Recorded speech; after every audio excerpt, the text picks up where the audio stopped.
കേരള പോലീസിന്റെ മുന്നറിയിപ്പ്. ജാഗ്രത പാലിക്കുക. പ്രിയപ്പെട്ടവരെ, അർദ്ധരാത്രി 2-നും 4-നും ഇടയിലാണ് കവർച്ച നടക്കുന്നത്. മാരകായുധങ്ങളുമായി സംഘടിതമായി വരുന്ന കവർച്ചക്കാരുടെ അടുത്ത ഇര നമ്മളാവാതിരിക്കാൻ പോലീസ് പറയുന്ന ചില കാര്യങ്ങൾ ശ്രദ്ധിക്കുന്നത് ഗുണം ചെയ്തേക്കാം. 1. കവർച്ച നടന്ന എല്ലാ വീടുകളിലും അടുക്കളവാതിൽ തകർത്താണ് അകത്ത് കയറിയത്. വാതിലിന്റെ എല്ലാ ലോക്കും ഭദ്രതയും ഉറപ്പുള്ളതാക്കുകയും ലോക്ക് ചെയ്തെന്ന് ഉറപ്പ് വരുത്തുകയും ചെയ്യുക. എല്ലാ വാതിലുകളും അടയ്ക്കുകയും താക്കോൽ ഉപയോഗിച്ച് പൂട്ടുകയും ചെയ്യുക. വാതിലിന്റെ പുറകിൽ ഇരുമ്പിന്റെ പട്ട പിടിപ്പിച്ചാൽ കൂടുതൽ സുരക്ഷ ലഭിക്കും. ജനൽപാളികൾ രാത്രിയിൽ അടച്ചിടുക.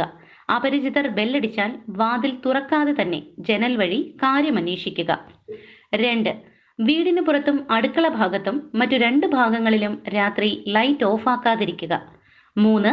അപരിചിതരായ സന്ദർശകർ, പിരിവുകാർ, പഴയ വസ്ത്രങ്ങൾ, പാഴ്വസ്തുക്കൾ എന്നിവർ ശേഖരിക്കുന്നവർ, യാചകർ, പുതപ്പ് പോലുള്ളവ വിൽക്കുന്ന കച്ചവടക്കാർ, പ്രാദേശിക വഴികളിലൂടെ ബൈക്കിലോ മറ്റു വാഹനങ്ങളിലോ സംശയാസ്പദമായ രീതിയിൽ സഞ്ചരിക്കുന്നവർ തുടങ്ങിയവരെ വളരെ ശ്രദ്ധിക്കുക. തൊട്ടടുത്ത് ജോലി ചെയ്യുന്ന അന്യസംസ്ഥാന തൊഴിലാളികളുമായി അകലം പാലിക്കുക. 4. കവർച്ചക്കാർക്ക് ഉപകാരപ്രദമാകുന്ന ഉപകരണങ്ങൾ, ആയുധങ്ങൾ, പാര, മഴു, ഗോവണി എന്നിവ വീട്ടിൽ അവർക്ക് കിട്ടാത്ത രീതിയിൽ സുരക്ഷിതമാക്കി വെക്കുക. രാത്രി പുറത്ത് ടാപ്പിൽ നിന്ന് വെള്ളം പോകുന്ന ശബ്ദം കേട്ടാൽ പുറത്ത് ഇറങ്ങരുത്. രാത്രി ഉമ്മറത്ത് കൊച്ചുകുട്ടികളുടെ കരച്ചിൽ കേട്ടാൽ ഉടൻ അയൽവാസികളെ വിവരമറിയിക്കുകയും വാതിൽ തുറക്കാതിരിക്കുകയും ചെയ്യുക. 5. കൂടുതൽ ആഭരണങ്ങൾ അണിയാതിരിക്കുക.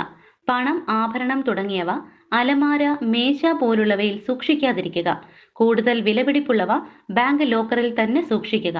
നമ്മുടെ കുഞ്ഞുങ്ങൾക്ക് സ്വർണം, ഗ്യാരണ്ടി ആഭരണങ്ങൾ എന്നിവ അണിയിക്കാതിരിക്കുക. 6. കവർച്ച നടന്നാൽ ഉടൻ മറ്റുള്ളവരെ അറിയിക്കുകയും സംഘടിതമായി വാഹനത്തിൽ ഒരേ സമയം 4 ഭാഗവും അന്വേഷണം നടത്തുക. 7. പോലീസ് വരുന്നതിന് മുൻപ് കവർച്ച നടന്ന മുറി, വാതിൽ, അവർ ഉപയോഗിച്ച വസ്തുക്കൾ എന്നിവ തൊടാതിരിക്കുക. തെളിവ് നഷ്ടപ്പെടാൻ ഇത് കാരണമാകും. 8. വലിയ സമ്പാദ്യമുള്ളവർ CCTV ക്യാമറ സ്ഥാപിക്കുക. രാത്രി റെക്കോർഡ് മോഡിൽ ഇടുക. 9. കവർച്ചാശ്രമം നടന്നാൽ ആയുധവും വെളിച്ചവുമില്ലാതെ ഒറ്റയ്ക്ക് പുറത്തിറങ്ങാതിരിക്കുക. 10. രാത്രി മൊബൈൽ ഫോൺ സ്വിച്ച് ഓഫ് ആക്കാതിരിക്കുക. അയൽ വീടുകളിലെ നമ്പർ ശേഖരിച്ച് കാണുന്ന സ്ഥലത്ത് വയ്ക്കുക. പോലീസ് സ്റ്റേഷൻ നമ്പർ എല്ലാ വീട്ടിലും സൂക്ഷിക്കുക. ഇത്തരം കാര്യങ്ങൾ നിസ്സാരമെന്ന് തോന്നാമെങ്കിലും ഇരകളായി തീർന്നാൽ ഗൗരവമായി തീരും.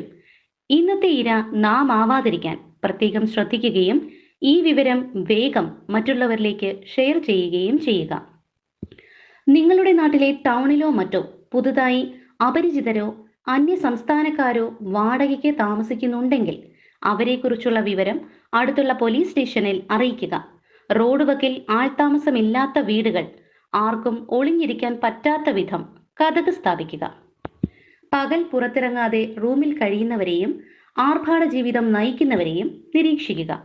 എല്ലാവർക്കും ഈ സന്ദേശം അയച്ചു കൊടുക്കുക. ഈ മെസ്സേജ് നമ്മൾ വീട്ടിലുള്ള എല്ലാവരെയും വായിച്ചു കേൾപ്പിക്കുക.